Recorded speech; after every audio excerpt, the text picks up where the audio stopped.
All right, folks, let's go ahead and hop into it today. Sorry we're starting a little bit late. Just had a bunch of little things come up, and my son woke up super early, so hung out with him. And then I went back to sleep for a while, and then I had to make lunch for everybody. And before you know it, you're running behind on your day. There's one viewer, so I'm glad to have you. That's what happens when you start a little bit late. That's okay. We're gonna get into it, and we're gonna play some games, and it'll be a good time, I think, for me at least, because I have fun playing games, that's for sure. So we're going to play some Final Fantasy VI. Let's see, before maybe I get into that. News of the day. I don't know what kind of big news there really is. Sean Roden, who was a Mr. Olympia winner a couple of years ago from Jamaica, died. I guess, like yesterday, died of a heart attack. So let me take a moment and just talk about that, because the truth about bodybuilding is that it is actually one of the most unhealthy sports that you can really get into. And this is not to say anything against Sean Roden or anything like that. But there's no free ride. So it's very obvious when it comes to something like professional bodybuilding. It's chemical warfare, right? It's not just about like how you work out and the diet discipline, that's part of it, but the performance enhancing drugs are a very ingrained part of professional bodybuilding, at least that kind of professional bodybuilding, the IFBB pro circuit. And Sean Roden was definitely one of the top guys, and he had done it for a really long time, which means that he was putting a lot of these performance-enhancing substances into his body over a long period of time. And there's no free ride. There's going to be consequences to any kind of drug that you use or any kind of substance that you put in your body to have some sort of effect. Just like if you're getting medicine from a doctor, there's going to be effects, and then there's going to be maybe some side effects. So there's usually something that your doctor's going to make a decision usually when he prescribes you a drug that this is going to provide more benefit than cost. The risks associated with the drug are going to be less than the benefit that you're going to get from using the drug. That's just kind of a real thing with me. Now, I made a video this week called Pushing Your Limits, and I mentioned like nootropics, and I mentioned steroids and things like that. And I think someone in the comments was like, are you not against these? Well, I'm not for or against them. It's your body, and it's your choice what you want to do with it. But my caution towards most people is there's no free ride. And so one of the reasons that you don't want to just hop on powerful stimulants or like take a bunch of Ritalin to try to focus on your work and get it done is that there are consequences to taking Ritalin, taking Adderall, or whatever substance you put in your body to do that. Or if you're somebody who wants to have a really great physique, there are consequences to putting performance-enhancing drugs into your system. These are performance-enhancing drugs in two directions. There's like a nootropic, I'm going to enhance my cognitive work, and then there's the physical. I'm going to enhance my ability to build a big physique. So there's consequences to whatever you use there. There's no free ride. So thinking that you're gonna like blast huge amounts of gear for 20 years and not have any physical effects from that, maybe you won't. There probably will be some physical consequences.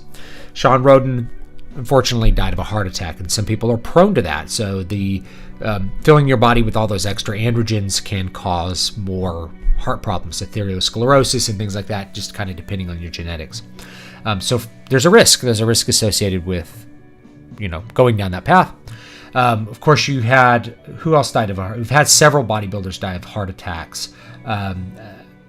Dallas Carver, who was young, he was in his 20s, and he died of basically of a heart attack. And of course, he might have died of, it's very unlikely he would have died of a heart attack in his 20s anyway. There was famous Z's, he died of like some sort of congenital heart problem he had. And then you had Rich Piana, who died in, I think at the same, Sean Run was only like 46. So Rich Piana was around the same age, 45, 46 when he died.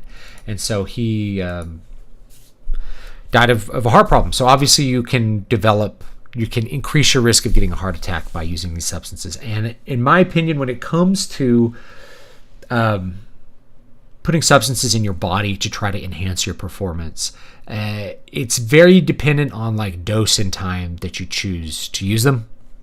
So in other words, like the guy who does like a steroid cycle in his 20s to get really ripped for like some beach season, or maybe does a cycle a year, to look good on the beach for like a month, he's probably not going to have the same risk profile as somebody who's a professional bodybuilder, and he was blasting different kinds of gear or different kinds of steroids basically year round, and in different combinations in order to produce different effects. So there'll be a cycle you use on your off season to try to build mass, and then when you're prepping for a show, you do all these other things like use hardening drugs, use diuretics to kind of flush the water out of your system to get ready for a show.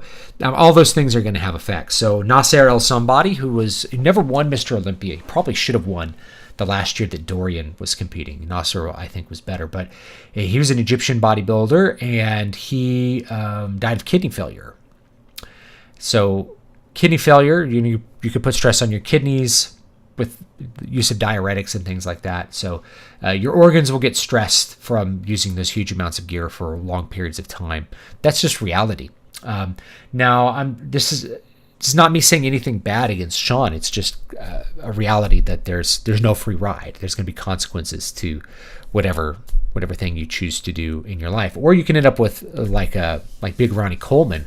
And I think it's on Netflix. There's a documentary called The King, and you can watch it. And Ronnie has had many health problems, not related to his steroid use in order to win 8 Mr. Olympias, but really related to how he lifted weights in order to build that physique. So he ended up with back problems, back injuries, has to walk with crutches. He can't physically get around the way he could when he was like a pro bodybuilder. Mountain Dog died of a heart attack. What's his oh my god, that's his YouTube channel. He was a YouTuber. He was a pro bodybuilder and a coach, and just a generally really loved guy. He had a heart attack last year in 2020, I think. And then they found out, I think he actually had a blood disorder. If I'm misremembering, sorry, it's called factor 5. It's called sticky blood. I have an uncle who has it. And if you're not aware of it, then this kind of thing can sneak up on you. And so that was a health problem that was really unrelated to his use of steroids or anything like that in order to compete. But regardless, maybe that enhanced his risk profile because he had that underlying condition and things like that. And you're not always going to know those things.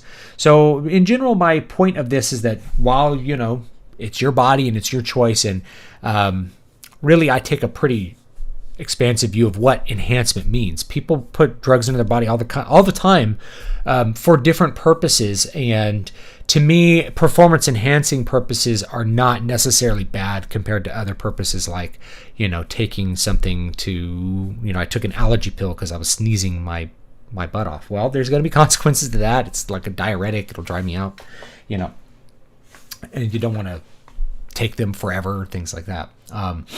So there's lots of different approaches to that, but there's going to be no free ride.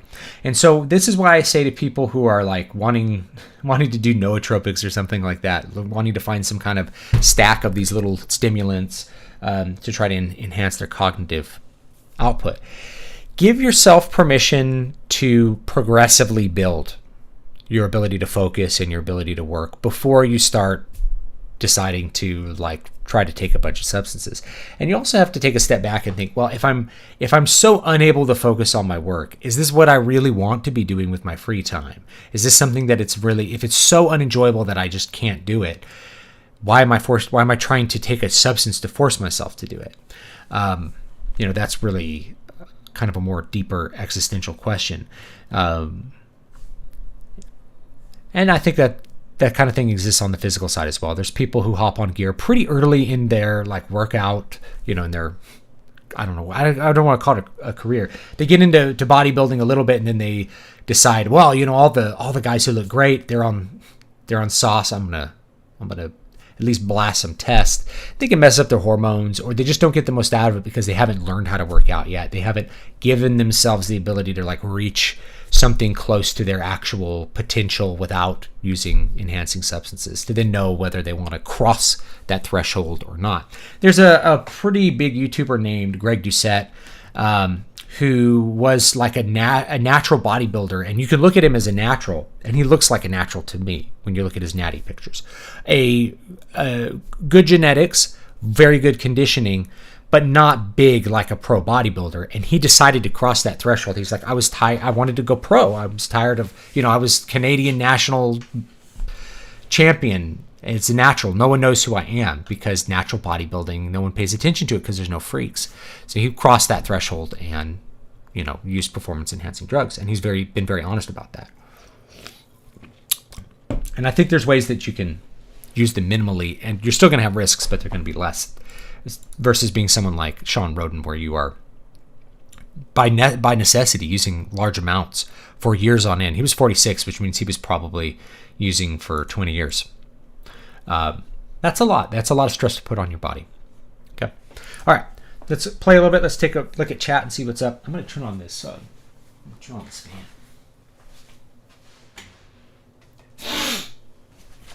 All right. We had something about TRT here. Yeah, I mean, a Mountain Dog left a wife and kids behind. So that sucks. And I think about that myself too, right? It's like I have this in the book, in the Keys to Prolific Creativity. It's like I want to be healthy for a long time. I want to work for a long time. So I'll be able to do more work by being alive for a longer time versus trying to do as much work as possible right now and like burning myself out. You can get psychological burnout too, not just, there could be physical consequences, but also psychological consequences to that. Speaking of male health, any thoughts on NNN? John Meadows. Yeah, it's John Meadows. What is NNN? Oh, okay, yeah. No Fap November, right? I'm not in a position to tell you the moral or immoral part of that. I'm trying to think of the shortest way to say this. So when you watch pornography, your mind is basically like a kind of a simulation for part of your mind. And what you are simulating is that you are experiencing intimacy with a woman. So the question is not about no Fap November, like taking a month off or something. To me, that's a very not process oriented. To me, that's a process that's very temporally oriented. Like I'm going to do this for some benefit. There's a transactional element to it. Kind of have to ask yourself like what's best and what in general should you think about it. So when you're watching pornography, you are engaging in a fantasy, and that it's kind of a simulation of being intimate with a woman. So the question is, do you think that these are experiences that should be shared between a man and a woman? If that is what is best, then that's probably what you should limit those to. That's my opinion for myself. But also, you are going to shortchange your drive and motivation, because you have to think about what the male drive is all about. Male drive is about reproduction, like on a primal level. That is, you achieve greatness in order to attract and keep a mate, which you then can reproduce with, which furthers your genes. Well, if in your mind and your physiology's perspective, you're getting that, then that's basically sending a signal to you that you are doing the correct things in your life, and you don't need to grow, you don't need to strive, you don't need to be better, you don't need to do anything else. Essentially, it pacifies you and it domesticates you as a male. So pornography has a domesticating effect, which I don't think is good for most men. I think most men need to be wilder and more aggressive in order to be more satisfied with their life. And ultimately, one of the things that happens is people that use pornography a lot, they end up addicted to pornography, but they also end up in a situation where they feel very bad about their lives. There's no lasting happiness. The temporal pleasure that you get from engaging in that does not create an arising happiness. And in fact, the pursuit of happiness as some end is often misplaced, because what you should pursue is what is the right thing to do? What is the best thing to do morally? What's the best thing to do for the world? What's the best thing to do for myself and others? That's really what should motivate you. In my 20s, I spent years trying to think about where I could move to be happy. How could I find happiness? If I moved to this place and maybe had this kind of job and found these kind of friends, maybe I'd be happy. This completely wrong way to think about the trajectory of where I was going.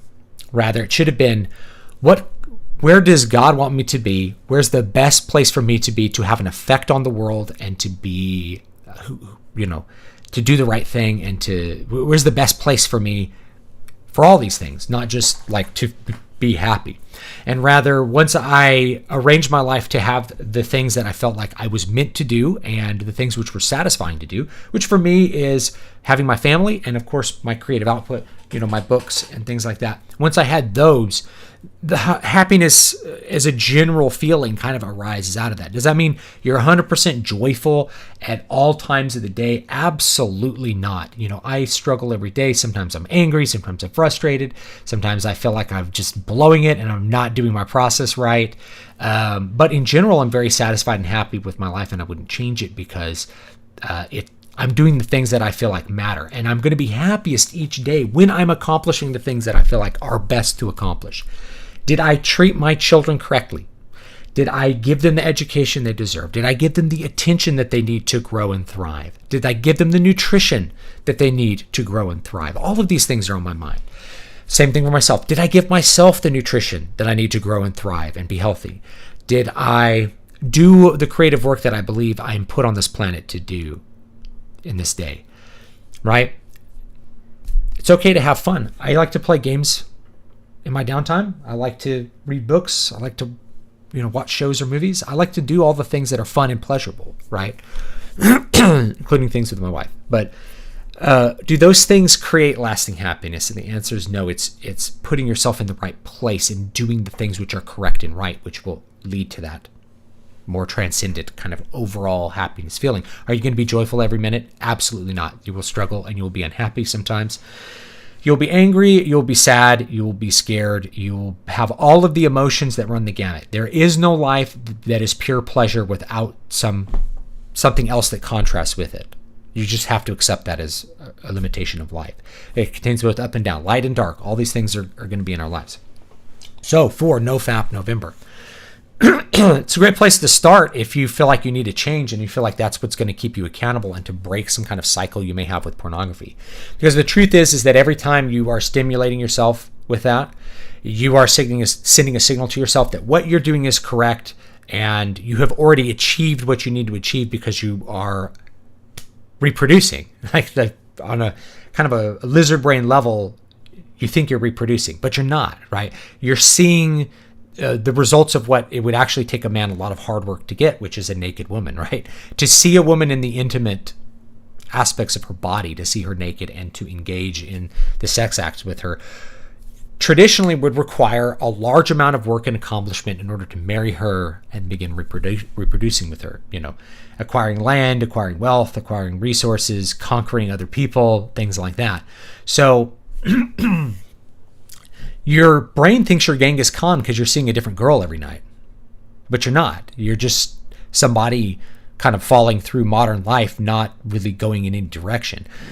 And I think on a higher level, your ego is very aware of that. Your ego becomes very aware of, I'm not accomplishing what I'm supposed to accomplish. And so, breaking that cycle where you are receiving satisfaction for not doing anything is going to improve it.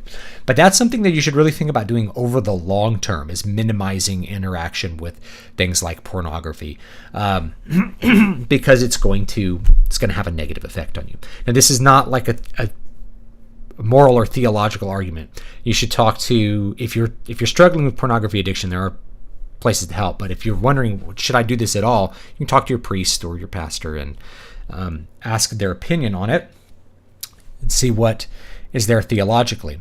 But I personally believe that you should try to avoid it, right? And it's not, to me, it's not quite like alcohol, where like alcohol, you can have a drink and not be inebriated. It's more like when people are engaging with pornography, they're engaging it all the way to some completion of an act, which is going to be harmful to you over the long term. So think about it, and that will probably kind of sum up what I want there. It takes the edge off. You don't want the edge. You don't want the edge off unless you've earned the edge. That you've earned the removal of the edge. You don't want to lose your edge. Did Shad Ron get the jab? I don't know. There's been an epidemic this year of previously healthy athletes dying of heart issues shortly after getting the jab. Yeah, and it's always elite. It's been elite athletes. People are like, oh, well, athletes have died of cardiovascular stuff. There's high school kids who collapse on the basketball floor. It's like, yeah, but you don't see very many elite athletes collapsing on the court. At least in the past, you didn't. You almost never saw this.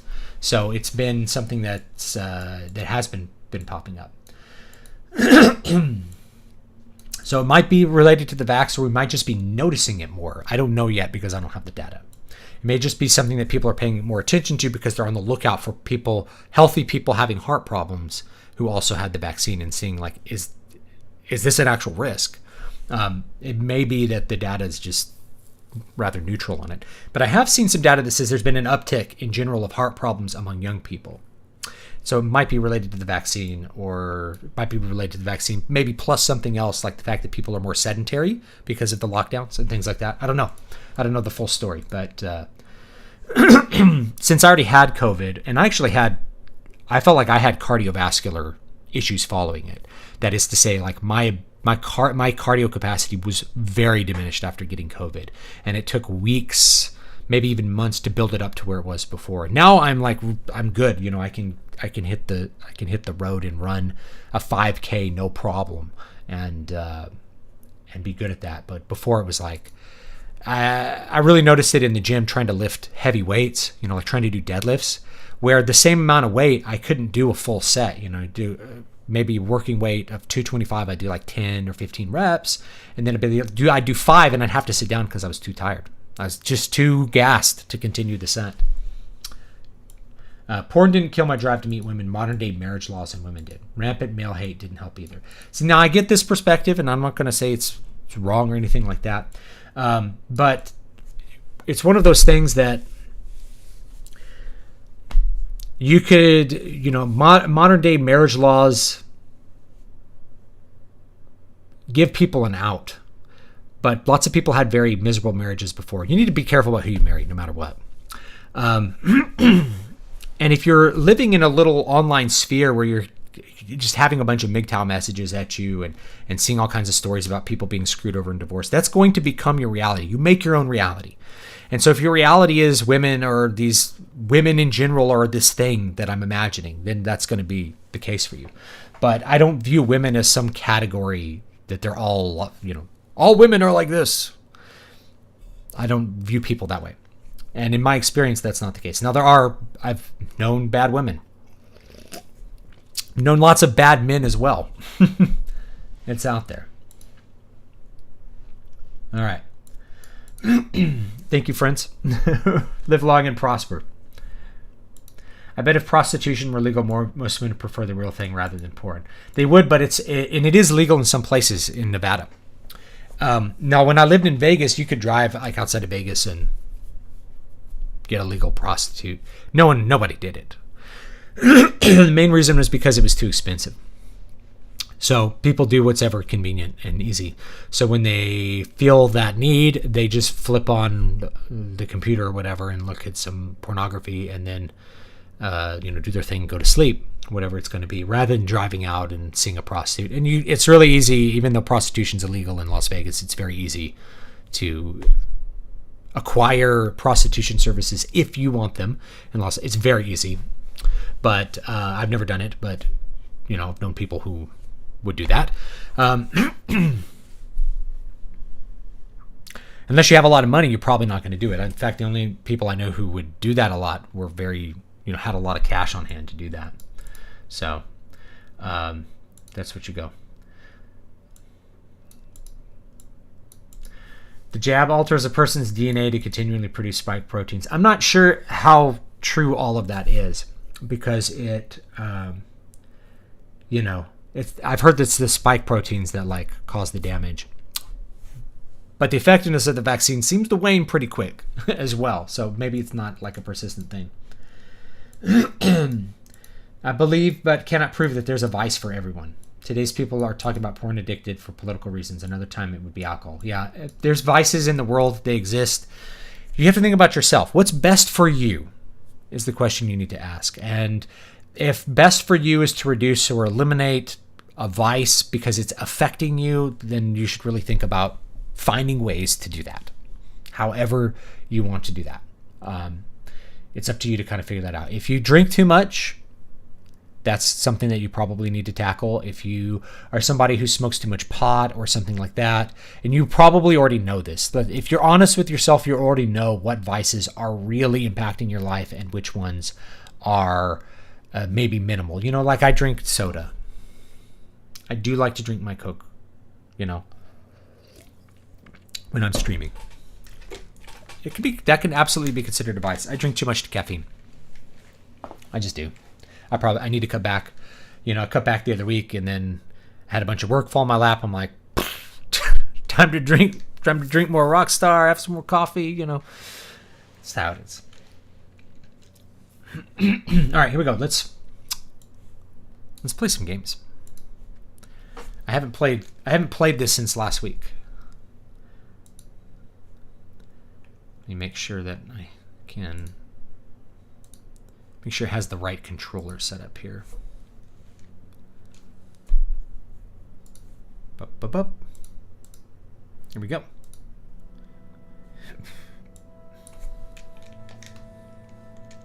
Uh-oh. Might need to unplug. I have too many controllers plugged in. I have 3 controllers plugged in right now. We gotta cut down on that. Which one's the right one? I think it defaults like the 360 controller. Oh, there's my Steam library.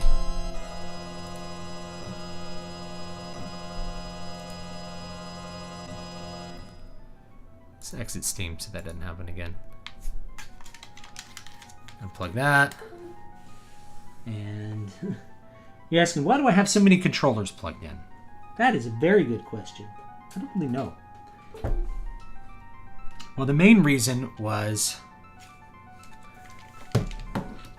I was forcing myself to learn how to play Final Fantasy with a controller. Final Fantasy 14 with a controller. That's what I was trying to do. And now that I figured that out, I kind of like it.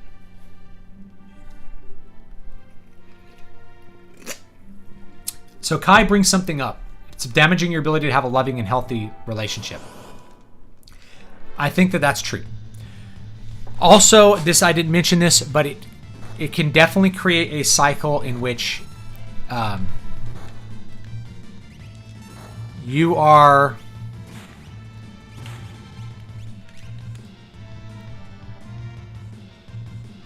Oh, I think I still have turbo on. Alright, well that killed that guy. I have turbo on my A button right now for some reason. I'm not sure how to turn that off.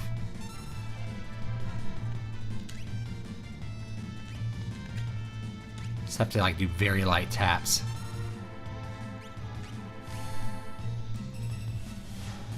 There we go. Stolen antidote. Cool.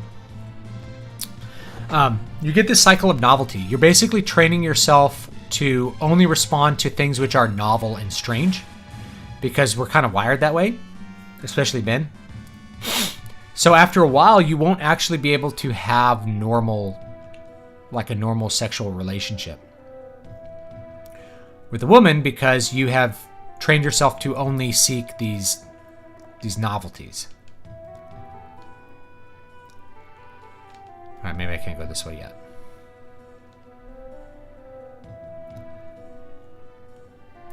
Now, this is a great question here. First of all, Hardwick says Eternals is getting ripped apart. Yeah, I think that's cool, personally.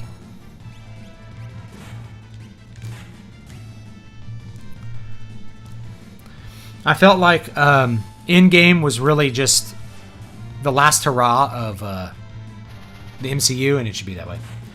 Do you think a national divorce between left and right wing could be facilitated by something like Facebook and the metaverse? Dividing the country between reality and VR seems more practical. I think there already is a national divorce in that we really are two different nations occupying the same physical space. If that makes sense.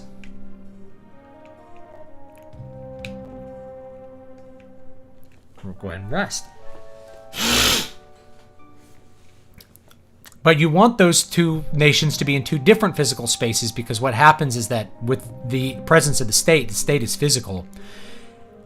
Whoever can control the state can impose their reality on the rest of us, on the rest of the other people, using force. So, I'm trying to remember if there's anything around here. I don't think there is.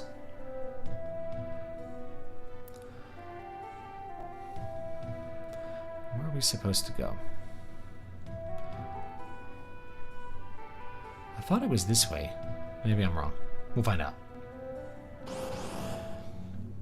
Yeah, we already do more or less live in our own virtual spaces.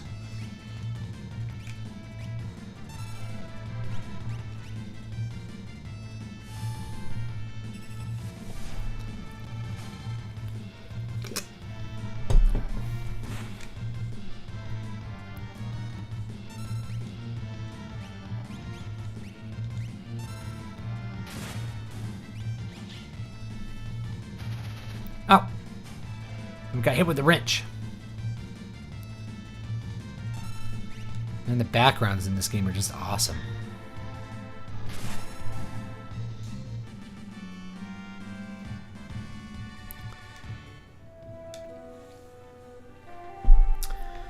So, yeah, I don't know.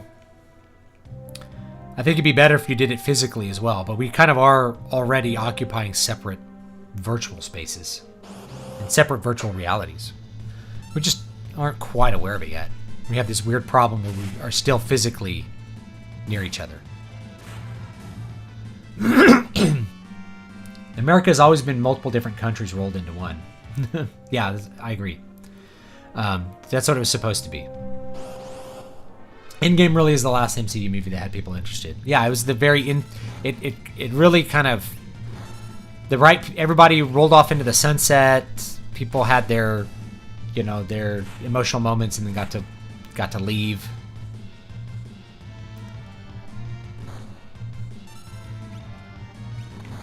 I don't know what Runic does. Magic. Oops. Yeah, I still have that Turbo A button. It's a little bit annoying. I wonder if I haven't found a way to turn it off.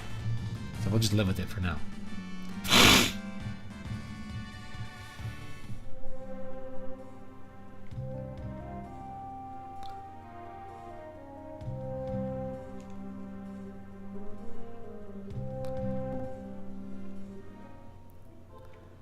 have to go back through here, I guess.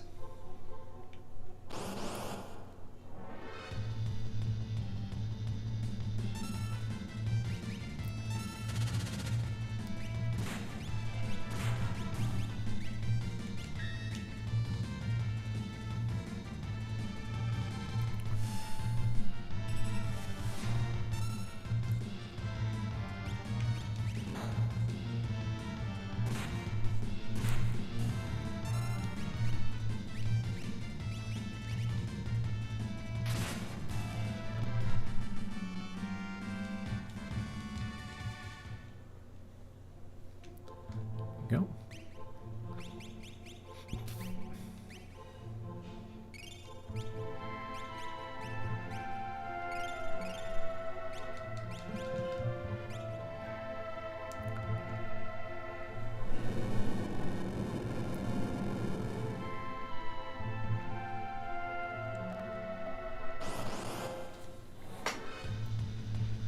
Is it just visual stimulation that's the problem? I don't think it's that simple.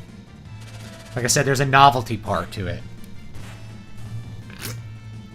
You basically get trained to only respond to novel stimulus, to novel images and things like that, which is not how actual human physical intimacy works with another person.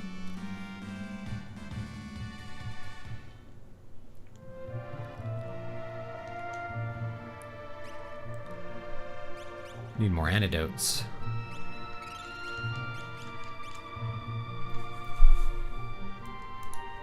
Yep, I've noticed the success of erotica. That's porn for women, basically. Right, and one of the reasons it's so successful is because it's porn. It provides a... You know, women are not as visually... They're not as visual a creature as men are. But they're still engaging in like a lustful thing and a fantasy. And there are not that many women who talk about the problems of reading things like erotica and romance, but there are some who do, and it basically distorts what sex is supposed to feel like emotionally. So whereas visual porn distorts in the man's mind what sex is supposed to look and feel like physically, erotica for the woman distorts what sex is supposed to feel like emotionally, because it's always part of a story where people are, you know, they automatically have these emotions, and the matriculation of the relationship produces those good feeling emotions, and you know, the sex is automatic and you know, and it feels good and yada yada on down the line. And then actually having a relationship with the human being is a very different experience.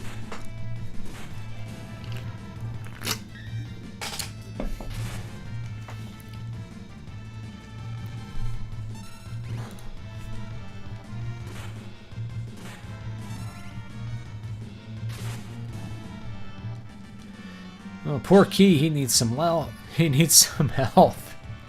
Key, don't die on me.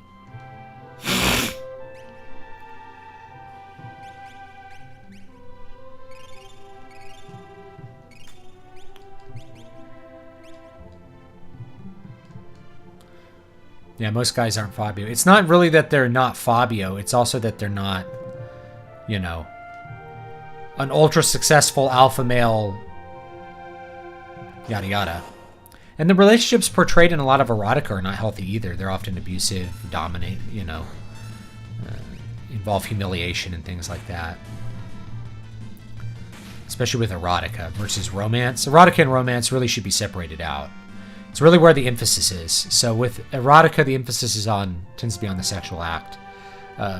Romance, the emphasis tends to be on the relationship. But there's always a relationship with both of those.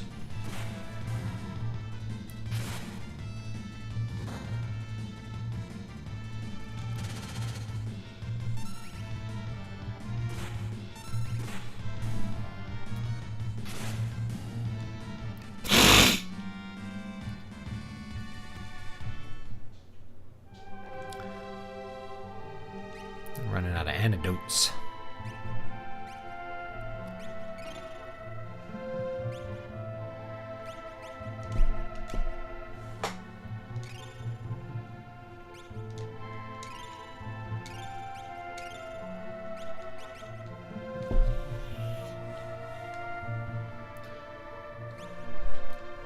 I don't see divorce as a pointless idea. What is that noise?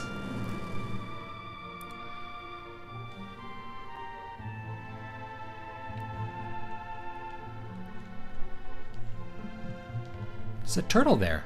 I want the turtle. Whoa! Whoa! Look at those cool pixel effects. That's cool. There's a transparency. Look how the transparency is moving. That's actually a really cool effect on the Super Nintendo. Huh? Something's coming out of the wall. Did you ever get around to yeah, I beat Final Fantasy VII R. We can beat it on stream again. My son really wanted me to beat the last boss again. Has a really good final battle. I enjoyed it a lot. Tunnel armor. I'll draw its magical attack. It won't hurt us. Come again? I can simply absorb the attack with my runic blade. Are you sure you'll be okay? Just you watch. See if this guy's got anything to steal. Air Lancet. Ooh, that sounds like a good item.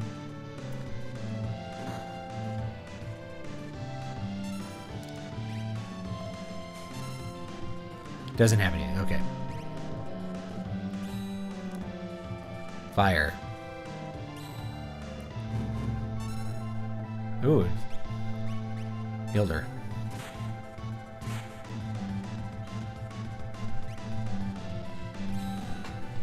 The Russo brothers recently revealed that Kevin Feige or whatever wanted to kill off all 6 original Avengers in Endgame. He should have.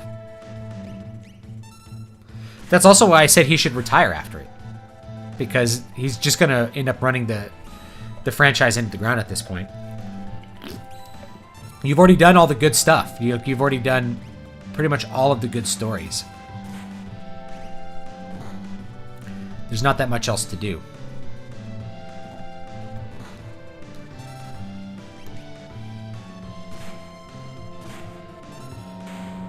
There we go. Beat the boss. I wish he had, so he could just kill off the entire thing. Like Razor Fist has a video on it about basically how, you establish this genre, the genre plays out, then you start doing like riffs on the genre where you are subverting it or doing kind of weird things with the genre, and then it's played out after that, and it needs to go away. So he should have just had in-game be that capstone experience, like I said, and then it just goes away after that. Whew! Looks like we're in the clear. I think that would have been the best thing. I guess I was thinking dystopian society where the far left lives in pods, plugged into their matrix world, and where communism works and the right retakes reality. We could have that, but it might be like cities versus country. The problem is there's still a physical threat. If that physical threat could somehow disappear or be like one side could be invisible to the other, then yeah, that would be a really interesting idea. In fact, it'd probably make a good book where like maybe one half of society is just straight up not aware of what the other half is actually doing. That might be a lot of fun to write. Any more tier list videos in the works? Yes, lots more. I was going to do Stephen King books and stuff. I don't know. Wait, did I do those? I might have already done those. I was going to do some other stuff. Isn't like I should do Iron Maiden. Isn't November also some Writers Challenge month? Yes, it's National Novel Writing Month. I usually do at least a little bit of content on that. Because I'm just a writer, it's not a big deal to me to try to write a book in November. But if you're fairly new to it, it's a good way to challenge yourself for the sprint. I just did a video on this called Pushing Your Limits. And I talk about sprints in the book, the Keys to Prolific Creativity book, right here. You can see it over in the corner here. It's a good little exercise. You can go a long way towards having a complete manuscript. It's good for developing a process. Just be aware that when you start this, if you haven't done a lot of writing beforehand, it's really hard to write even 1,500 words a day if you aren't an experienced writer. You have to slowly build up to that. So just write as much as you can, and then eventually you'll be able to pump out 2,000 words a day, no problem. Choose a scenario, Kupo. All right, which one do I choose? These guys? Fleeing the Empire's troops, Bannon, Chad, and Lucina ride the rapids towards Narsh, but the going won't be easy.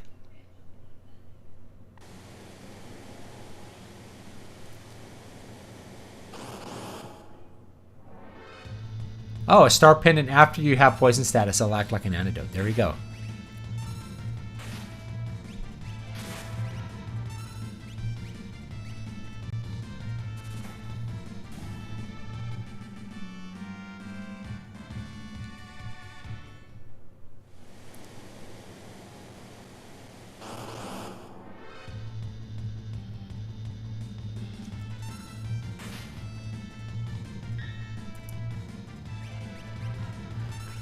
The MCU could have gone on longer if it weren't for Feige starting to ruin it in Phase 3 after getting rid of Ike Perlmutter. Yeah, I think we've talked about that.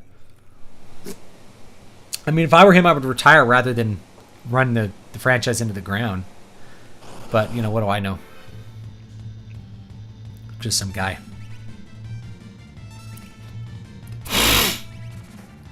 Yeah, the truth is, like, now they're already going into the stories that no one likes. You know? They're going to probably do like clone Spider-Man, which was just very unpopular in the 1990s. Let's put it that way. You know, but yeah, Girl Thor, stuff like that.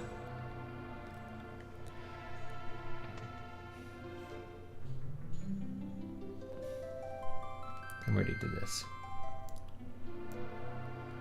Yeah, everyone sucks at everything till you get better at it. You just have to try for a while. It's like, first time you go to the gym, you're like, man, I can't lift any weight. Yeah, you've never done it.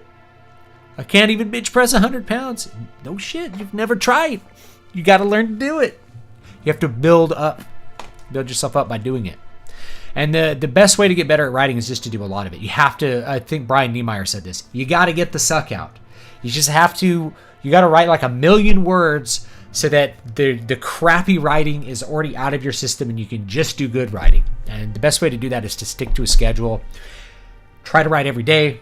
Try to get your 1,000 to 2,000 words in every single day. And, you know, pretty soon you'll be writing really good stuff. And I would say 1,000,000 words is probably, I probably wrote at least 1,000,000 words before I wrote Muramasa, and I was really writing something that I felt like was good. That's just how it is. You got to learn by doing. You're mainly going to learn when you write something, you go back and you read it, and you're like I'm revising this story right now.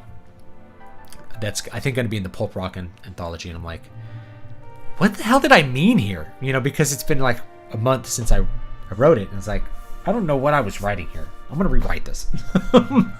This didn't work. I clearly had something in mind with this dialogue, but I have no idea what it meant here. So let's erase it and do something better. You're going to be much better at finding those things and understanding what you were doing in your process the more you do it. Hey, lady, didn't you just bust in here wearing Magitech armor? Wait a sec. Get out of here if you don't. Oh no, they hit Bandit. Hold on, I'm King Chad of Figaro. Liar!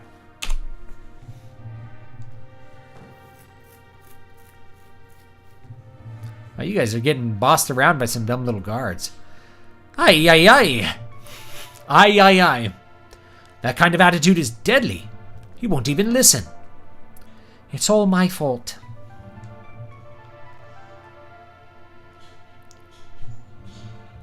Oh, thank you for the super chat, VCR Repairman. If you were assigned to write the next Final Fantasy game, what would be your story and setting? Oh boy, what a good question. Well, I mean, setting could be anything. Final Fantasy has some really interesting settings. I would love a more primal setting. Something that's more like Hyboria. Something that's more like a Lost Age, like where things are more primitive. I think that would be pretty fun in a Final Fantasy setting. Like, and maybe you have really primitive people and a contrast with like an Atlantean technological civilization. Which a lot of this is already in Final Fantasy, so it just kind of fit in there perfectly. But like you're part of some kind of Iron Age tribe, and you're fighting, you're finding your way through some Iron Age kingdoms and having those adventures. And then there's this, secret Atlantean society that is like maybe suffering a downfall. You find out it's because there's been this cycle of technological progress and destruction that's lasted for, hundreds of thousands of years. To me, that'd be a really fun story to work with. All right, so they just kick us out. We have to find another way in.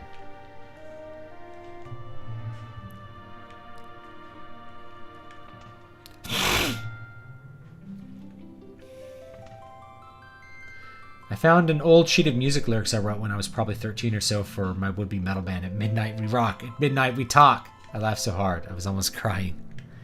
Yeah. Alright. Let's go out of here.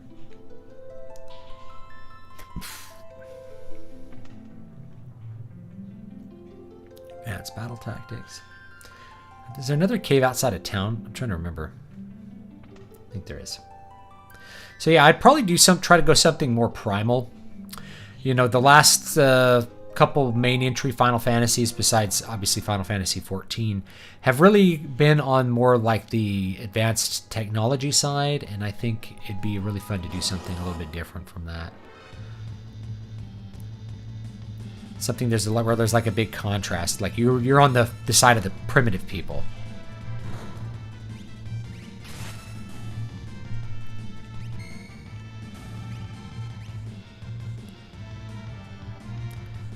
I think that would be a lot of fun.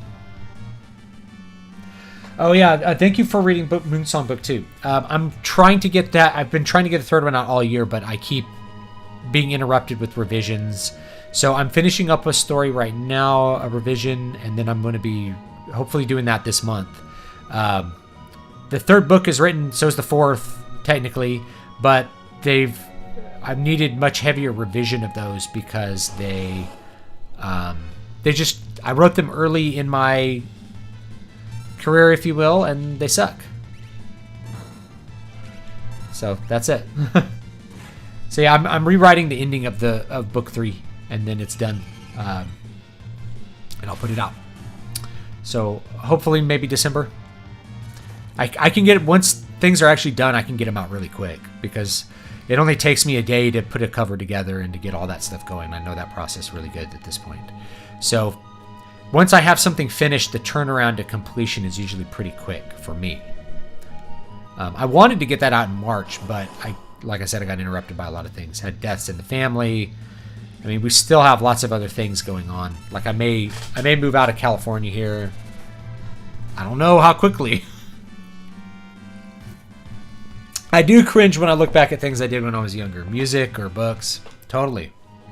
It's because you're more advanced and you know what sucks. But instead of cringing what's good, is just to look at something like that and go like, yeah, I remember how much fun I had writing that, or how excited I was to actually write that little piece. Remember how to get back into Narsh. Why do people want a RP1 type world? It's a hellhole. I don't know what RP1 means.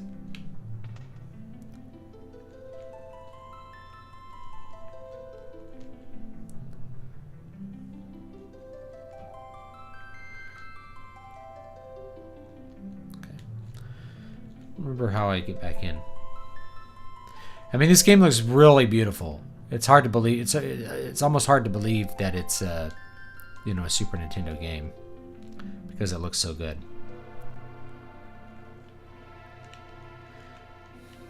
Very advanced.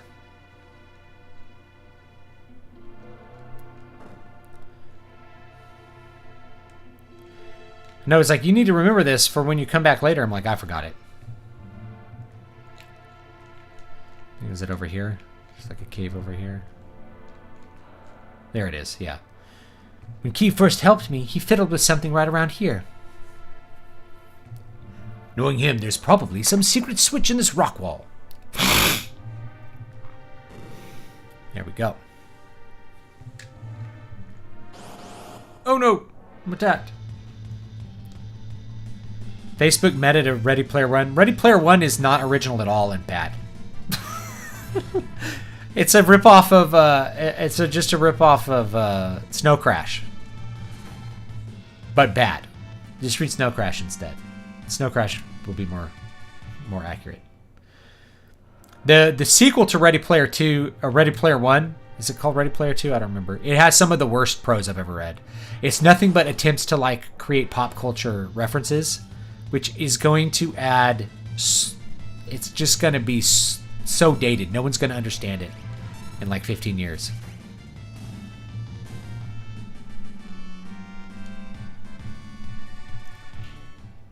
How do you remain objective when reading and evaluating your own material? It's not possible to remain completely objective, but having a separation of time between when you wrote it or when you created it and when you are attempting to revise it is very helpful. So if you can write something and then come back to it a month later and read it, you're going to have a much much more objective view of it, because you don't remember what you meant when you wrote it. You only have the words on the page. And so the words on the page are either communicating or they're not. And so in most cases, things that on the smaller level that require revision are things that you think are clear but aren't. And we all do it. We all write in certain ways that we talk or think. We know how the story works, and so we may leave something critical out of the prose or of the dialogue. And you're only going to see that if you have a little bit of a separation, or an editor, right, who can tell you, this doesn't make any sense. What do you mean here? Oh, you're right, it doesn't make sense. But since you know the story, it's easy for you to miss that.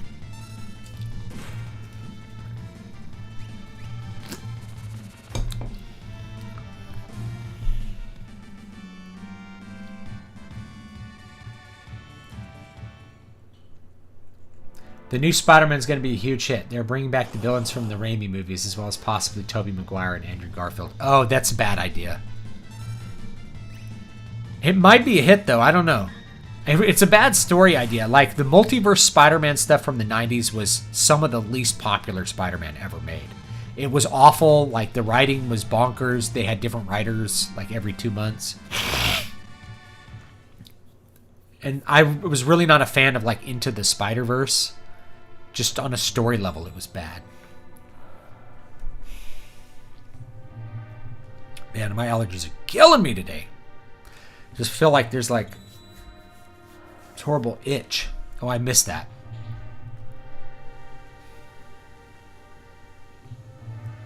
Oh, if we make a mistake, the light will surround us. To proceed safely, we must tag the glimmering light.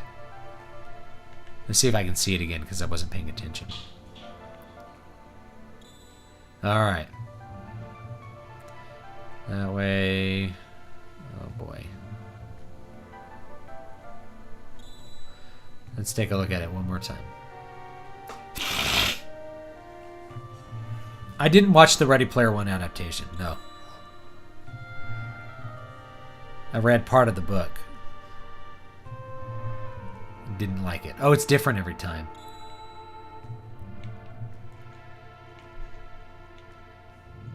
Oh no.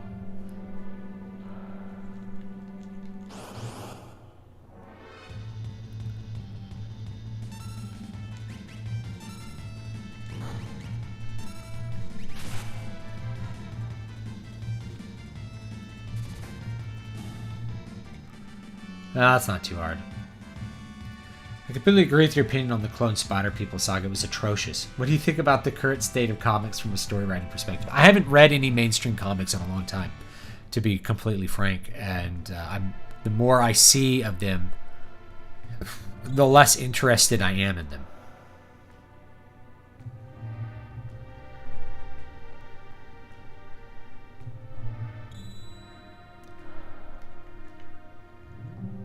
Oh, I did that wrong.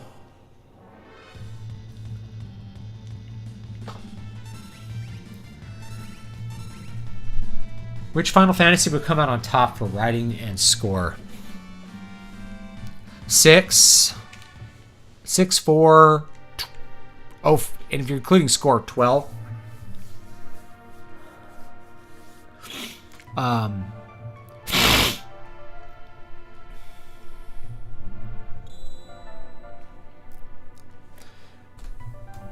I'm just like tracing it with my finger. Oh, it goes like this.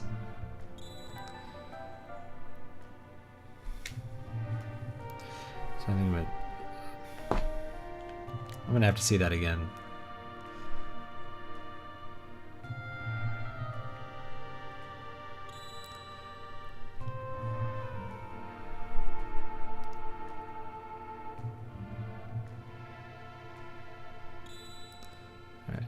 This way. Up and around, down, up, and back here, and up. Okay. Are you going to get the 20th re-release of Skyrim? No, I still play on the original 32-bit version, just heavily modded.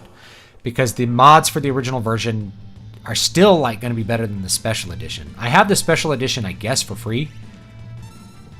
I got it, like Steam just gave it to me.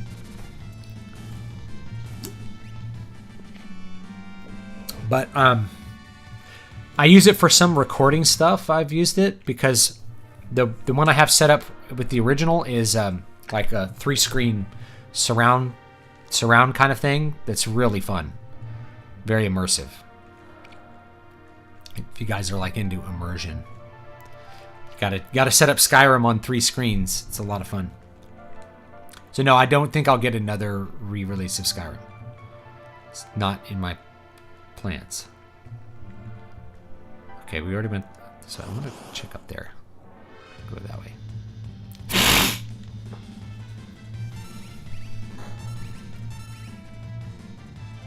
Yeah, it's hard to assess. Final Fantasies are kind of a tightly sealed package. What are your thoughts on Krav Maga? I think I answered this. It's designed for people to learn quickly, and it's probably effective for what it is. I don't study Krav Maga, though, so... Krav Maga! It's like an archer. Oh, his father knows Krav Maga! I would love an Elder Scrolls 6. It seems like it wouldn't be that hard to do. Like, all the building blocks are there. I don't know why they don't do it, though. That's the question. Like, why are they not doing an Elder Scrolls 6? Maybe it's in development. Maybe it's not. Maybe they're like, we just have to make sure it's really good. Kupo! Look at all the little Moogles!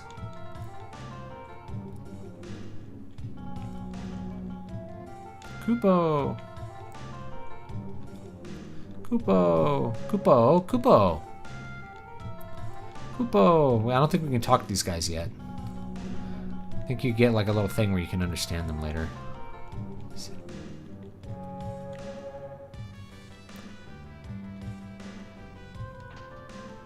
Received Rune Edge. Ooh, yeah, I forgot. We can equip stuff.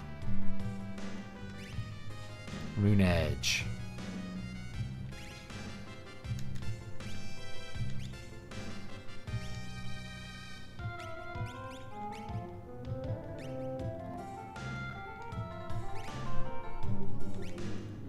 Regal Cutlass is better.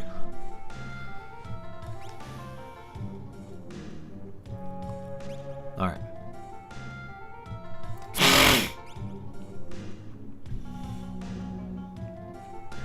Start Skyrim playthrough, eventually become Stealth Archer, quit. That's how it always happens. You have to specifically avoid that. There's probably mods that do it. Like, if they could get a mod that, like, takes archery out of the game, it might be a good challenge. Vaporites.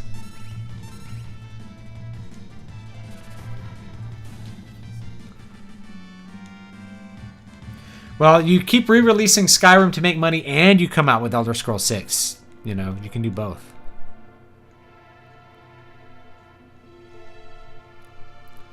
Know what I'm saying? Put your hands together. Do you think Diablo 4 is still coming with Blizzard in shambles? Oh yeah, it'll come. There will be a Diablo 4.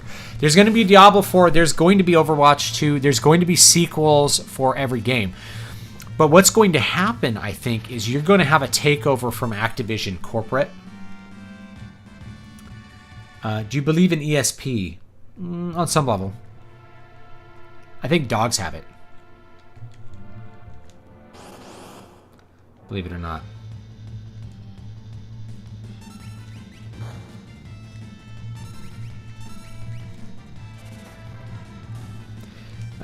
But yeah, Diablo 4 will come. Activision will take it over, and it'll split up all of the IPs and put them in with different studios. And those different studios will all be working on a different game, which will release annually, just like Call of Duty.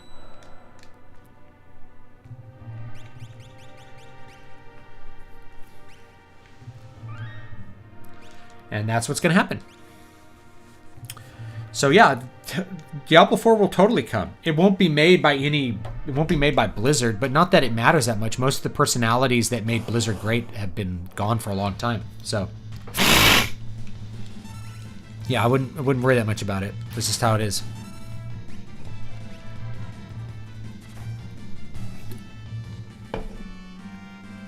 They might be good, they might be bad. You don't have to buy them. Elder Scrolls 6 will come bundled with Skyrim. Just in case you didn't buy Skyrim before. What it should come bundled with is like a remaster or re-release of Oblivion or Morrowind. Either one of those two. Like they should make a full like HD, like the Morrowind remastered set. They should just make that an official release. Like find the people who made the mods and pay them money and just take those mods and make them into an official release.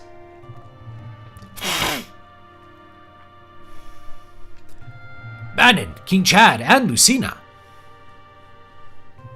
Arvis, what is happening here in Nosh? The town's neutral. I've tried to get the people to side with the returners, but anyway, why on earth have you come here? First, how are your people doing? They all went slightly berserk when the Esper was discovered.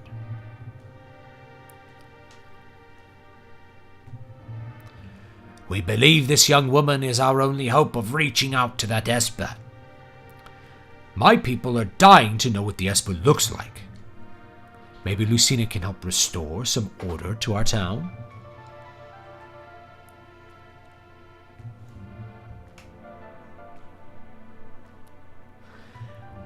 That Esper is either going to save us or dig us an early grave.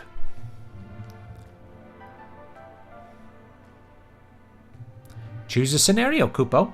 Yeah. The way that you said Diablo 4 will come filled me with more dread than being called in my bosses. It'll come. It's gonna be here. I don't know who's gonna make it. I don't know if it'll be good. What you are gonna see with Blizzard IPs is they're gonna get turned into the milk factory that Activision does with all of its other products. So Call of Duty used to be a franchise people were excited about, at least like people I knew.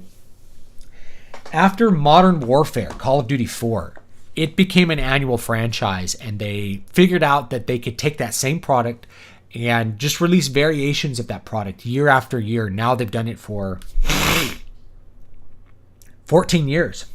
And so you've gotten 14 different Call of Duty games. You're going to get that with Blizzard games. There's going to be Diablo 4 one year.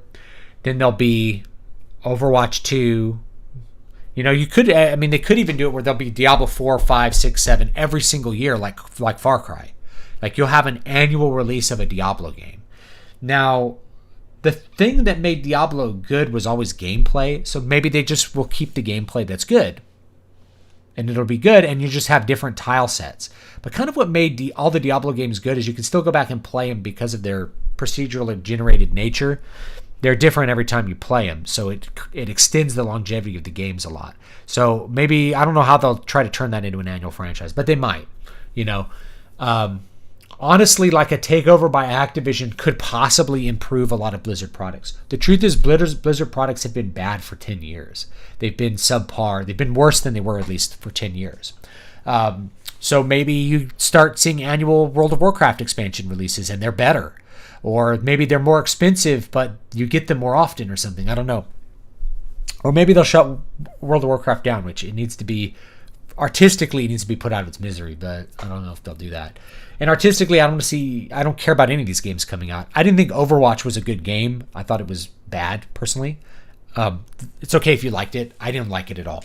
I thought it was like Team Fortress 2, but it was Team Fortress 2 with like shinier stuff. There was a couple things I think that were better. There was like more variation in gameplay, I think. But I hated the characters. I hated the design.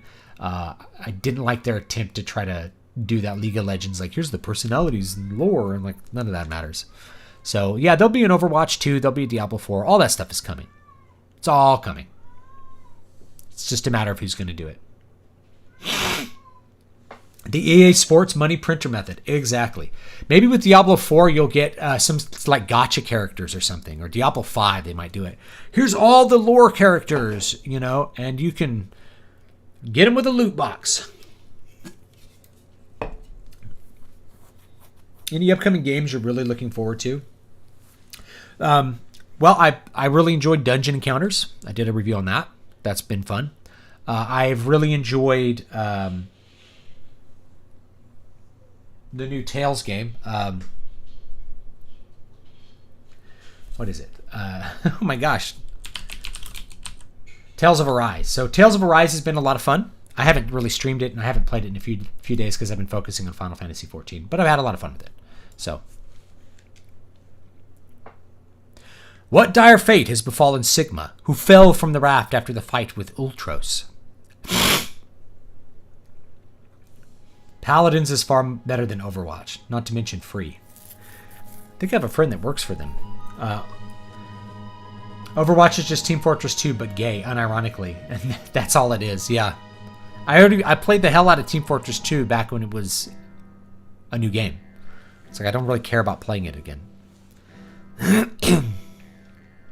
Sigma. You, on a journey, I got separated from my friend. Say, can you tell me how to get to Narsh? Imperial soldiers have built a base somewhere beyond the forest. Already, they seem to have their sights set on Doma Castle. So Doma's next, huh? I have to reach Narsh immediately. Your only hope is through Doma. I'll show you the way. Just know that I may take off at any time, if I feel like it. Become a partner? Yes. The Reaper is always just a step behind me.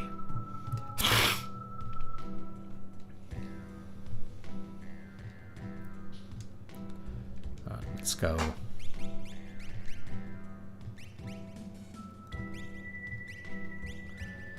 I need those. I need the sprint shoes. Might buy another set. What are your thoughts on the Aaron Rodgers situation? I don't really have thoughts. I think he said something like, F all you guys, politics are fake and gay. I'm like, good. That's a good thing to say. Hey. You the clockmaker? I've been waiting for ages. No, I'm not the clockmaker. There it is on the wall. Ain't been ticking for 1, 5, shucks, maybe even 10 years.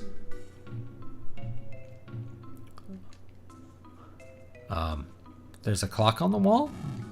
Youch! Phew, no child could be this mischievous. Child? Ain't no child around here. Boulder Dash. I'm ready for you to leave. Go on, get. I'm tossing you out of the vault. I'd rather take a stick in the eye than deal with that guy again. Who are you? Howdy, I own the dry goods business out here. You're not from these parts, huh? Well, no matter. Let's see the goods. Let's buy some. Ooh, shurikens. I'll buy a couple of those. We got a lot of gold, so we'll just buy one of everything.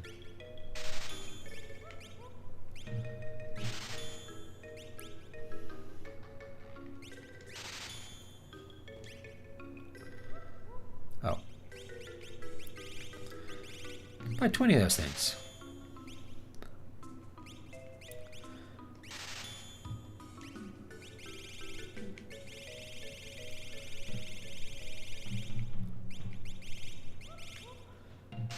Buy 90 of those bad boys. The heck, we'll buy 10 of those.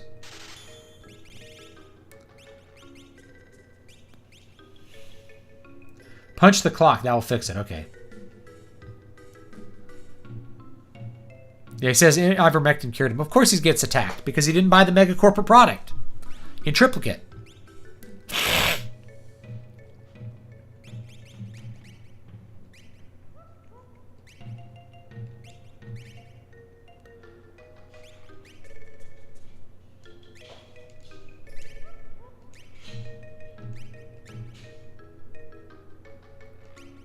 Alright. Here we go. Now we can walk fast again. Where's this clock? I don't see a clock.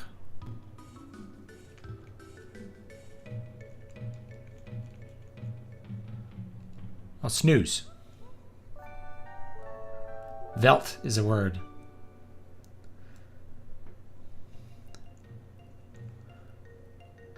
Yeah, I don't see a clock.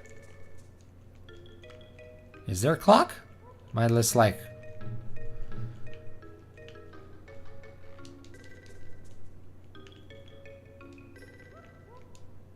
Hey!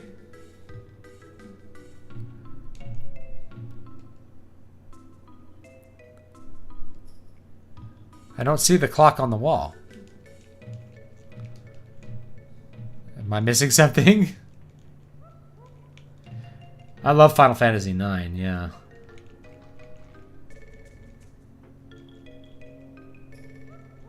I haven't watched any James Bond movies since Spectre, I think.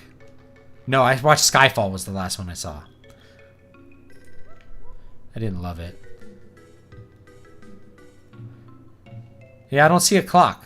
You guys see a clock? You click the wall across from him.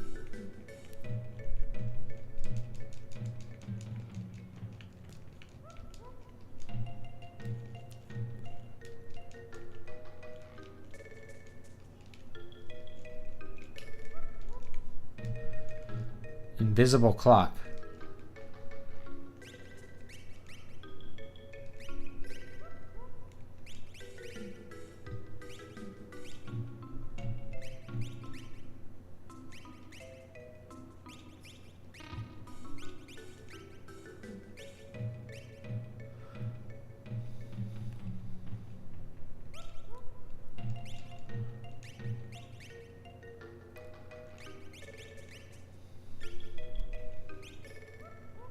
Okay.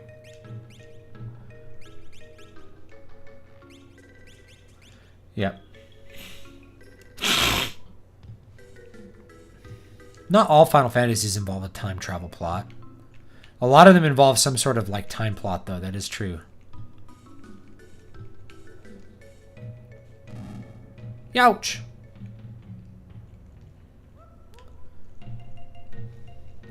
Yeah, I don't see a clock, so... This guy's crazy.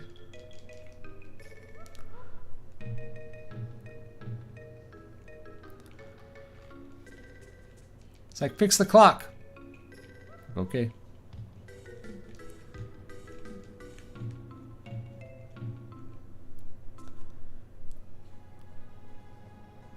All right.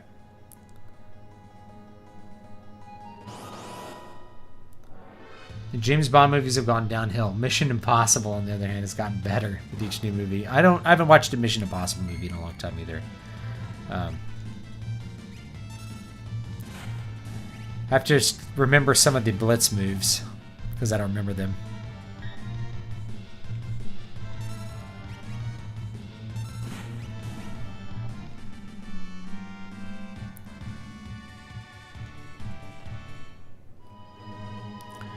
It's under, I think, skills. We have, I think, which one is it? The X, Y, down, up? X, Y, down, up. I think is the one that we want to do.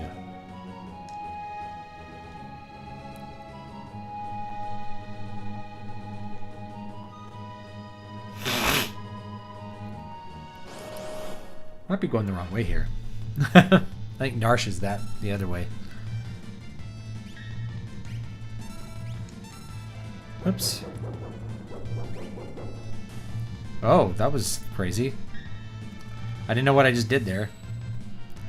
Yeah, the Blitz input just went through because I have a turbo button. Right now, I need to figure out how to turn that off to use Blitz correctly.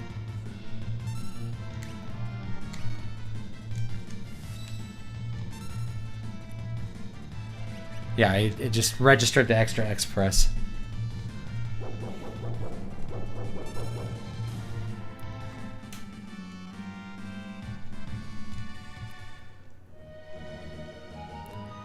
There's something down here. I may not be able to actually get down there. I think I'm supposed to go the other way. Oh, making a pun about clock punching, sorry.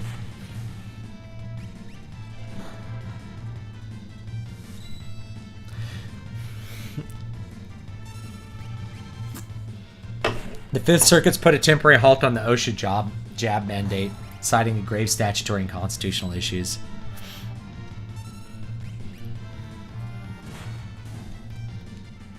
Stop using Blitz for now, so I can figure out how to turn off the turbo button.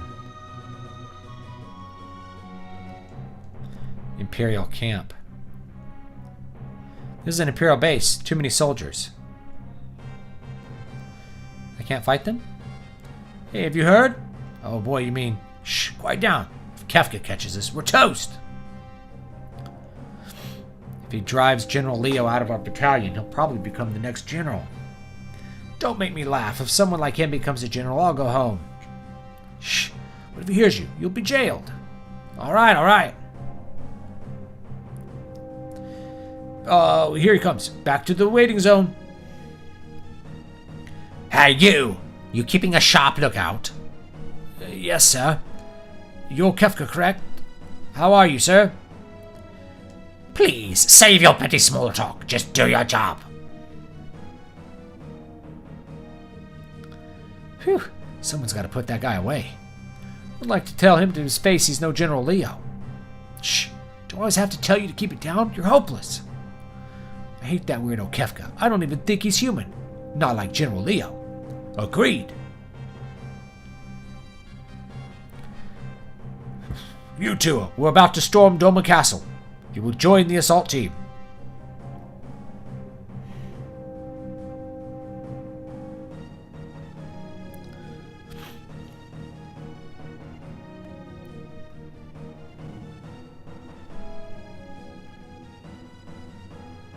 Attack!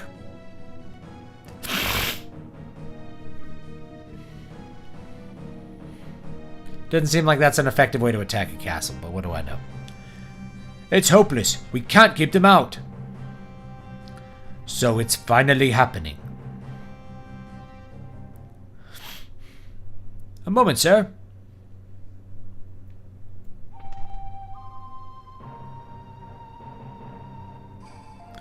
Allow me the honor. Faithful retainer to his family's liege, with the courage and strength of 100 men. Kaihan. What are we going to name him, guys? Chat, give me a name.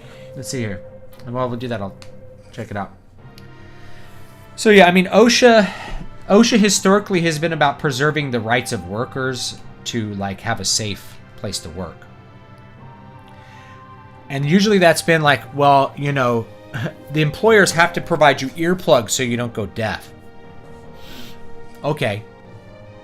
In other words, they have to make sure the occupational hazards are mitigated. I don't see how forcing someone to get a vaccine they don't want to get mitigates an occupational hazard. That's not an occupational hazard. That's just being around other people, right?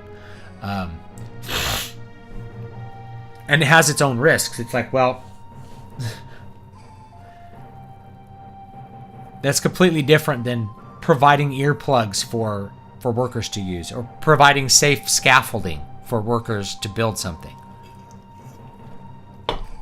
Making sure that the operations at the plant are according to regulations so people don't get run over by forklifts is a little bit different from you must buy a corporate jab in triplicate or else nobody gets a job. It's cool to see someone genuinely enjoying these oldies from a bygone era. Thank you. By the way, would you be on board with the remake in the same vein as 7? I don't know. I liked the Final Fantasy VII remake, but I didn't have as much emotional investment in the original as a lot of people did. I like it. I don't think it's not my favorite Final Fantasy or anything. Final Fantasy VII remake has just really good gameplay. It's really fun. And the story's there. It looks beautiful. It's basically everything that you would want from a modern game. So I don't know. Yeah, I'd be okay with it, personally. But other people, maybe not. I don't think you need it, though. I think Final Fantasy VII aged so poorly, visually, that's why most people wanted a remake, is they wanted to play this great story that they liked, with these aesthetics that they liked, but, you know, actually looking good, rather than just kind of the hazards of early 3D. So yeah, I wouldn't mind that much. Let's see, we got Sanjuro, Philip, Brandon. I think you would lose the spirit of Final Fantasy VI in remake. Yes, to a certain extent.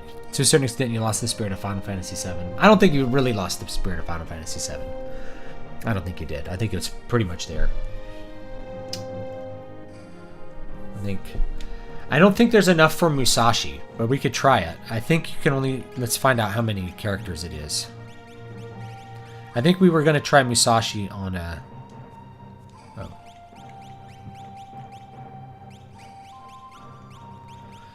I think there's not enough room. I think you only have like 6 characters. Yeah, you only have 7 characters, so it's you could do Musashi. What's another one? Sanjuro is probably not enough. How many? Let's see. Hagar. I like Hagar. Let's like final fight here.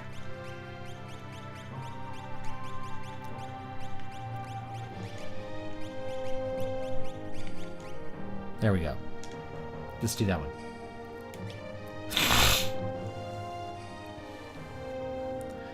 If we can fail their commander, they'll surely give up. He does look like Hagar. Let's give it a try.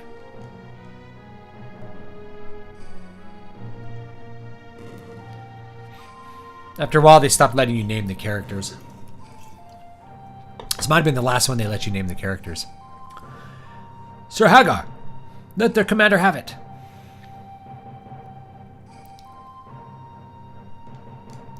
I am Hagar, retainer to the King of Doma.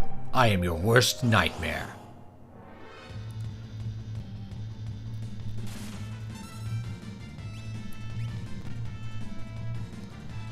I don't know what this does.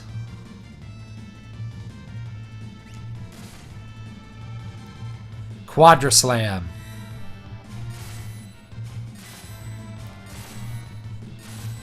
Wow. That was pretty good.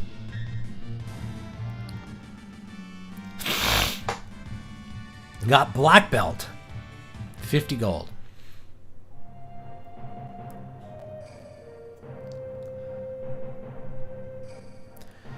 The general's been defeated. Run! Yeah, the Xenoblade Chronicles original UI was bad. I agree. But that remaster really was like a remaster, not like a remake. Those are two different things, and that's a big question, because there's what is a remake, what's a remaster, and what does a remake need to be? Because Final Fantasy VII Remake is just a different game with part of the same story. The Demon Souls remake, which I have for the PlayStation 5, is very good. It is a one-for-one remake of the original Demon Souls, which I actually have for PS3. So, is that good or bad? But yeah, people didn't like it because it didn't exactly match the aesthetics. They did the spirit of the aesthetics and just like upgraded them times a million. It's beautiful. So is that what a remake is? Or is it a Final Fantasy VII remake? Or are you looking at something like a remaster, like the Final Fantasy XII remaster, which just kind of tuned AI, put it in widescreen, kind of upscaled things, but otherwise didn't really change anything? Or is a remaster more like the Final Fantasy X HD remaster, which is where you replaced a lot of the graphics with upscaled versions of those graphics? I don't know.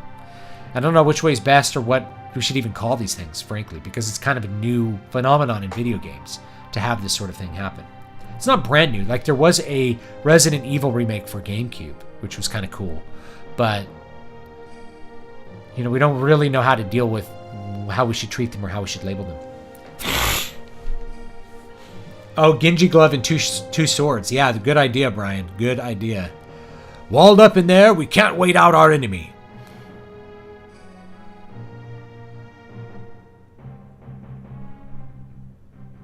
Yeah, you're right. Put the good things on Sigma. That's right.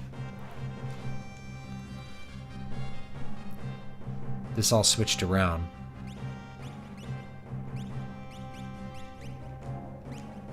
Like the ninja gear.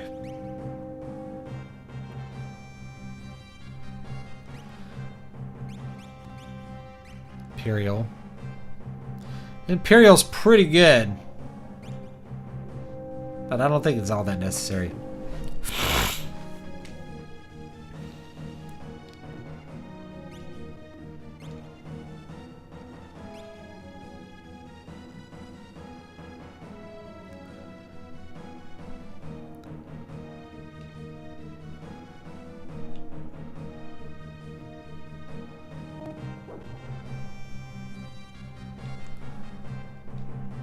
Kind of see inside the tent. Oh, the top won't open. Right, kick it. Youch! No, a sentry!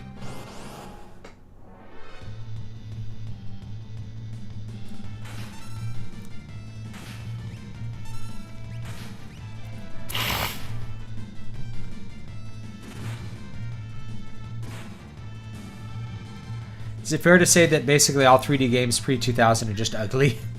I don't think it's fair to say that they all are. I don't think it's fair to say that they all are. But many of them are. It was a very harsh transition. You went from this to like comparing just however many years after the fact. Star Pendant, okay. Comparing this to Final Fantasy VII, this has aged much better than Final Fantasy VII did. Like much, much, much, much better. There's almost no comparison.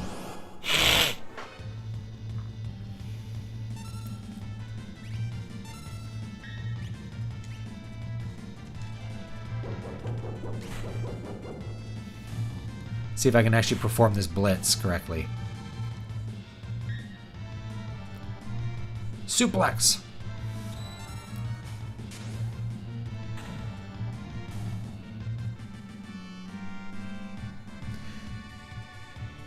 Yeah, I'd say the PS1 and N64 generation was the ugliest generation of games ever. Maybe since... I mean, I can't even compare it to Atari because Atari had its own aesthetic going in its own way. You know, I think they're often worse to look at than Atari games, which says something. They just hurt your eyes and make you motion sick sometimes. So yeah, I think aesthetically that's probably the worst generation. And then it started to get pretty good with PS2. But there's still tons of great looking games for the PlayStation 1. There really are. But not all of them are, like Symphony of the Night is a PS1 game, but it's not a 3D PS1 game, and it's beautiful. There's Final Fantasy IX is beautiful. It's not, it's kind of a 3D PS1 game, but the 3D in it is not the best looking. It's the detailed 2D backgrounds that are beautiful to look at. General Leo, the citizens of Doma seem to be playing a waiting game. And Final Fantasy IX looked so much better on a CRT than it will look on a modern monitor, by the way. It's like the game looks almost ugly compared to how it originally looked back in 1999 or 2000, whenever it came out. General, we're ready to take the castle. Just give the order. Patience. If we attack now, we'll have to sacrifice too many lives. But General, I'm ready to lay my life down at any time for the Empire. You're from Miranda, right? Yes, sir. Why?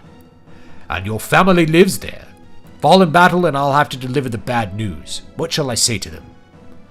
You have a life to go back to someday. Don't throw it all away for nothing. Emperor Gestal wouldn't want that.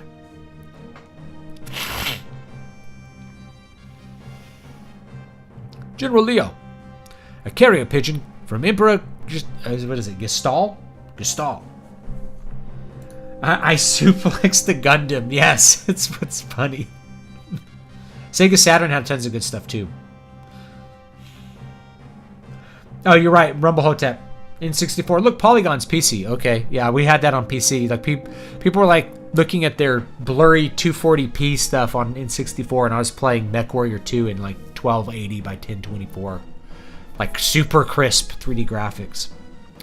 Anyway. What? The Emperor summons me. I must return immediately. I understand, sir. Right. I'll leave Doma in your hands. Yes, sir. Okay, just don't jump the gun, please. Sir, leave it to us, sir. Right.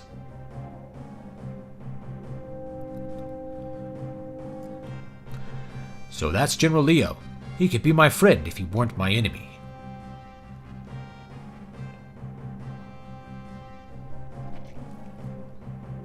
Kafka. Now that Leo's gone, I'll turn this water into a flowing river of poison.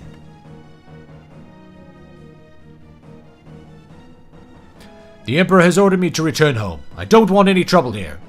You loser! I'll take care of the situation in no time. Don't you loser. Don't be pompous, and don't forget that they are people just like you and me.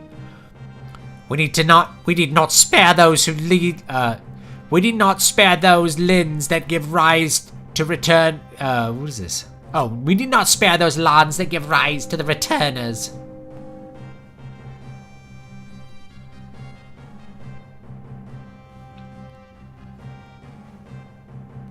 Not gonna lie, Final Fantasy IX is among my least favorites in the series, but I was playing it when I got the idea for Soul Dancer. Nice. I like it a lot. But part of it's the aesthetics. You just go and be a good little boy. I think, you know, it starts to just get kind of weird in the third act, but that was kind of true for a lot of those PS1. Well, I think maybe for all 3 PS1 Final Fantasy games. Is the poison ready? But General Leo said, he's no longer here. I'm in charge now. Pour it! Some of our people are prisoners inside the castle. If we poison the river... Do it! Take them all out! That's inhuman! Ah, silence!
See if this works.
Alright, we appear to be solving that issue. Sorry about that. I had to quit and restart OBS, and now it looks like it's still buffering again. Which is not what I wanted.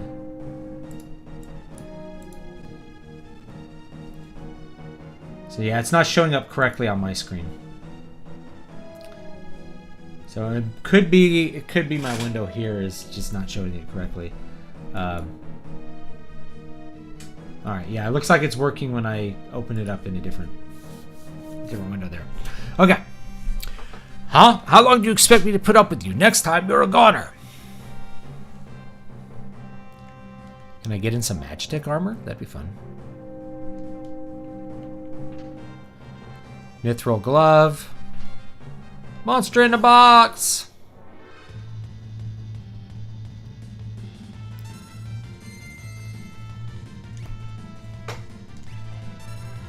Ah.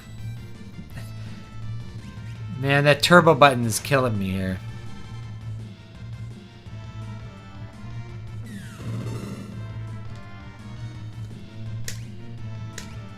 Ah, did it again.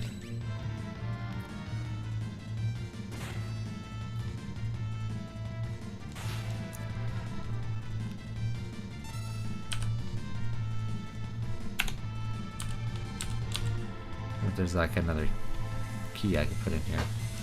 We'll just fight him. That's all I can really do now. Because I can't put in my suplex move. I'm gonna try it. Nope, didn't work. Ah! That's really annoying. That I can't use his moves. And I'm gonna have to like redo my INI files or something.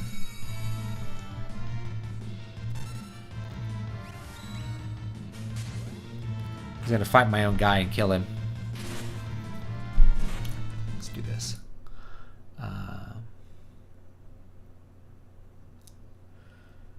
Menu toggle. Let's go here.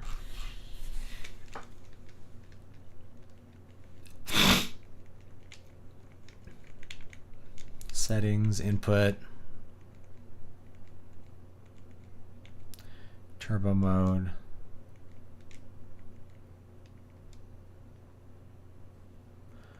Just put it on something else.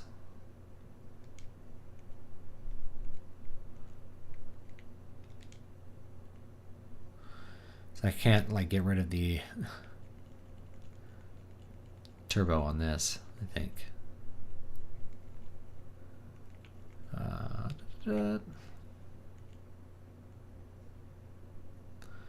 It's down here. So I can't get rid of this.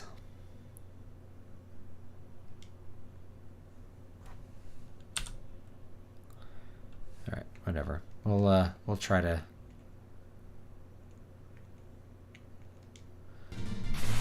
We'll try it again here. Nope. There it goes. All right.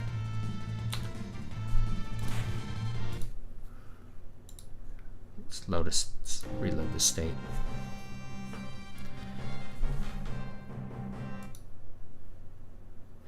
Yeah, I can't actually turn it off. That's the problem. Like, there's no option to clear it.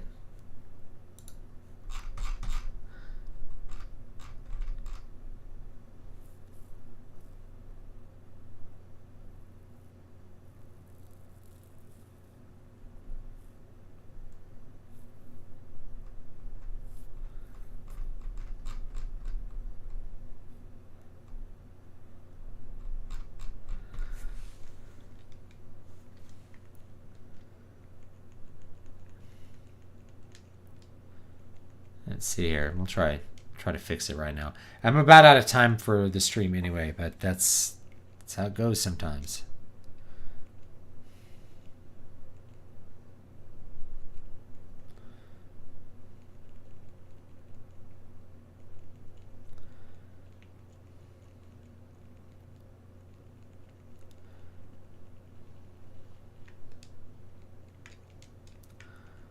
Yeah, this. I'm going to set it to X there, and we'll see if that can fix it.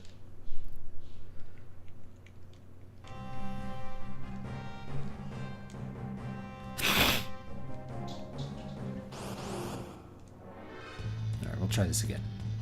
That I should have given him some health.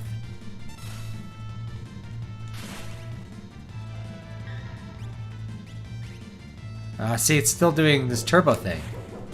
All right, I'm gonna go ahead and call the stream here because